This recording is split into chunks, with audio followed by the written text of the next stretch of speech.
Buongiorno e ben ritrovati con una nuova edizione del TG Flash di New Sicilia. In apertura tragedia a Partinico nel Palermitano. Gioacchino Vaccaro, 45 anni, è morto dopo essere stato brutalmente picchiato mentre cercava di difendere il figlio 17enne, aggredito poco prima da due fratelli sotto gli occhi della madre. La rissa sarebbe scoppiata per futili motivi legati alla viabilità. I responsabili si sono poi consegnati spontaneamente ai carabinieri. Nella loro versione dei fatti però si sarebbero solo difesi, ma ora sono accusati di omicidio preterintenzionale.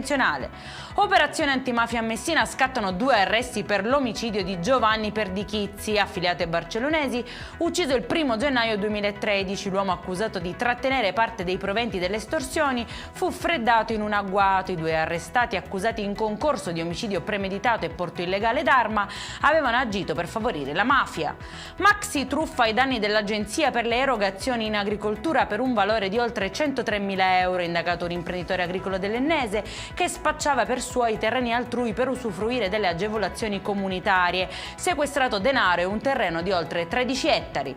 Evade il fisco e investe in criptovalute, sequestrati 2,3 milioni di euro, indagato un imprenditore di una ditta di Paternò nel Catanese che avrebbe predisposto un sofisticato sistema di autoriciclaggio di denaro con una banca con sede in Lituania, poi chiusa. Sono oltre 12 milioni di euro di ricavi non dichiarati.